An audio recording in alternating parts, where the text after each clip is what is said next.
আসসালামু আলাইকুম প্রিয় শিক্ষার্থী। আজকে আমরা আলোচনা করব হচ্ছে টপিক নাম্বার ২৭, যেখানে আমরা রাসায়নিক পরিবর্তন চ্যাপ্টারে একটা গুরুত্বপূর্ণ জিনিস নিয়ে আলোচনা করব। সেটা আসলে কি? সেটা হলো প্রশমন তাপ। সেটা হলো কেমন? প্রশমন তাপ। এই পার্টটা অনেক গুরুত্বপূর্ণ। আমি আমার নিজের ভর্তি পরীক্ষা যখন দিয়েছিলাম ঢাবিতে ২০১৭-১৮ তে, তখন এখান থেকে একটা প্রশ্ন আসে, এটা আমি ভুল করছি আরকি। সো এই টার্মটা তুমি আসলে তুমি যেন ভুল না করো। সো স্পেসিফিক ভাবে আমি ওই পার্টটাকে আসলে বেশি জোর দিব আরকি। তো চলো শুরু করি। তো প্রশমন তাপ আসলে জিনিসটা কি?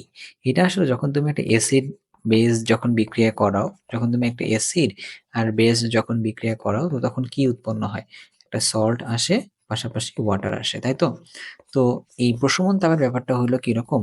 অ্যাসিড থেকে আসে কি H প্লাস, আর বেস থেকে আসে কি OH মাইনাস। এই ১ মোল H প্লাস ১ মোল OH মাইনাস বিক্রিয়া করে যখন ১ মোল পানি তৈরি করে, তখন যে তাপ উৎপন্ন হয় ১ মোল পানি তৈরি করার সময় কিন্তু, তখন তাকে আমরা বলতেছি প্রশমন তাপ বলি আরকি। তাহলে প্রশমন তাপ হলো প্রশমন বিক্রিয়ায় উৎপন্ন যে তাপ সেইটা। তবে সেটা ১ মোল পানি উৎপন্ন হইতে হবে কিন্তু। তাহলে এই তাপটার মান কত? এই তাপটার মান হলো -57.34 কিলো জুল পার মোল। ওকে? আচ্ছা। এখন একটা ব্যাপার একটু মাথায় রাখতে হবে। আগে একটু অফ করে নেই। ওকে। একটা ব্যাপার একটু মাথায় রাখতে হবে। সে ব্যাপারটা কি? যে এই তাপটা তাহলে কেমন? এই তাপটা কিন্তু একটা মাইনাস সাইন দিছে, তাই না? তো মাইনাস সাইন দেওয়া মানে কি? এটা একটা কিন্তু তাপ উৎপাদী। প্রশ্ন হইতে পারে প্রশমন বিক্রিয়াটা কেমন বিক্রিয়াটা? প্রশমন বিক্রিয়াটা কিন্তু তাপ উৎপাদী বিক্রিয়া। এই পার্টটা একটু খেয়াল রাখবো, ওকে? আচ্ছা।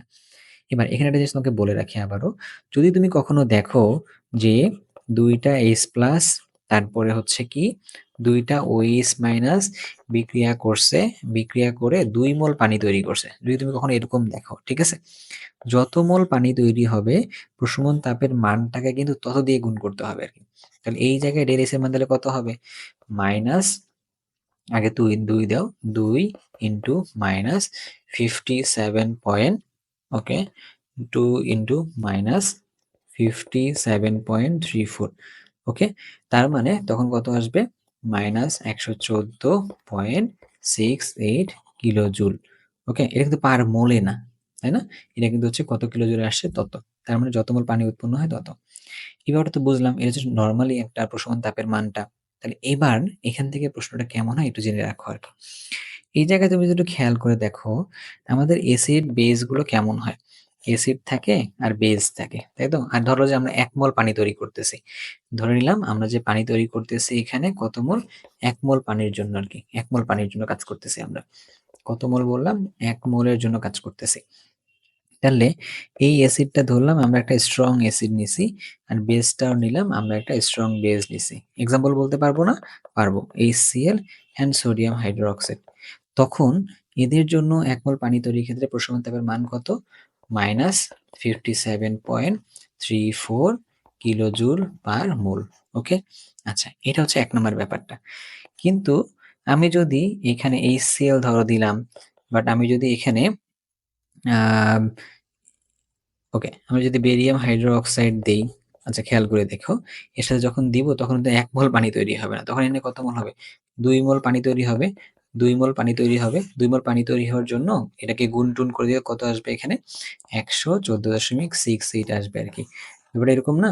আচ্ছা, এই ব্যাপারটা কিন্তু ডিউতে আসছিল ২০১৭ তে। ডিউতে ছিল ২০১৭-১৮ সেশনের মধ্যে এটা ছিল আরকি। আমি এটা ভুল করছিলাম।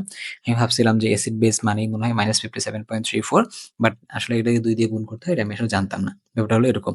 আচ্ছা, এটা গেল। এবার এই জায়গায় যদি আমরা আ স্ট্রং অ্যাসিড না দেই, ঠিক আছে? আমরা যদি একটা কাজ করি, একটা যদি আমরা উইক অ্যাসিড দেই, একটা উইক অ্যাসিড আর ধরো যে একটা স্ট্রং বেস দিলাম আরকি আমরা। একটা উইক অ্যাসিড, স্ট্রং বেস।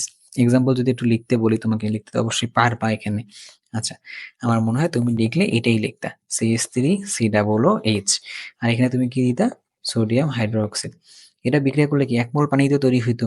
আচ্ছা, ১ মোল পানি তৈরি হলে এর তাপটা কত হবে? এর তাপটা ৫৭.34 এর কম হবে আরকি। মানটা কত হয়? 55 পয়েন্ট সামথিং আসে। সো আমি অ্যারাউন্ড 55 লিখে রাখলাম আরকি। ওকে? 55 পয়েন্ট সামথিং এত কিলোজুল পার মোল। তাহলে এই জায়গায় মানটা তাহলে কি হইছে? কমছে না? কি বললাম কথাটা? ২ টা যদি স্ট্রং হয় সেক্ষেত্রে মানটা হলো এত। বাট তার তুলনায় একটাও যদি উইক থাকে তো সেক্ষেত্রে মানটা তাহলে কত হবে? ৫৭ এর তুলনায় কম হবে আরকি। ব্যাপারটা বুঝতে পারছি না? আচ্ছা, তাহলে তোমাকে যদি কখনো বলে এই জায়গায় তাহলে কত হবে? যদি তোমাকে বলে এই জায়গায় তাহলে কত হবে? এটা একটা উইক অ্যাসিড, এটা একটা স্ট্রং বেস। তাহলে এটাও কিন্তু কত? লেস দেন -57.34 এটা কিন্তু হবে, তুমি এটা কিন্তু শিওর। বাট এক্সাক্টলি কত হচ্ছে এটা তোমার জানা নেই আরকি, হ্যাঁ? আচ্ছা, ব্যাপারটা হলো এরকম। এরপরে তাহলে আসো, তোমাকে আরেকটা প্রশ্ন যদি এখান থেকে করে। ধরো তোমাকে দিল এখানে HF দিছে। HF দিয়ে বলছে তোমাকে সোডিয়াম হাইড্রোক্সাইড দিয়ে করো। তো এই HF টাও কিন্তু স্টিল কেমন? উইক, তাই না? তো উইক হওয়ার কারণে এটাও কত হওয়ার কথা? এইটা আসলে -57.34 হওয়ার কথা। বাট এটা হয়ে যায় কত জানো? 68 হয়ে যায়। -68 হয়ে যায়। কেন -68 হয়? কারণ কি? কারণ হলো এই ২ টা যখন বিক্রিয়া করে তো তখন বিক্রিয়ার মধ্যে একটা জিনিস উৎপন্ন করে তারা, সোডিয়াম ফ্লোরাইড। আর এই ফ্লোরাইডটার আকার ছোট, ইলেকট্রন ঘনত্ব বেশি। ইলেকট্রন ঘনত্ব বেশি থাকার দরুন এদের মধ্যে কি ঘটে? এদের মধ্যে বিকর্ষণ ঘটে। আর বিকর্ষণজনিত কারণে শক্তি কি হয়? বিকর্ষণজনিত কারণে শক্তি উৎপন্ন হয় আরকি। শক্তি উৎপন্ন হয়। আর শক্তি উৎপন্ন যদি হয় তাহলে ওই যে তাপ উৎপত্তি বিক্রিয়া যেটা বললাম -57 এতে শক্তি উৎপন্ন হওয়ার শক্তি নেই। তাহলে ওই শক্তির সাথে এই এখান থেকে একটা নির্দিষ্ট শক্তি এসে যুক্ত হয়। যুক্ত হয়ে মানটা আরো বাড়ায় দেয়। বাট এদের ক্ষেত্রে ওই ঘটনাগুলো আসলে ঘটে না, এই উইক অ্যাসিড গুলোর ক্ষেত্রে।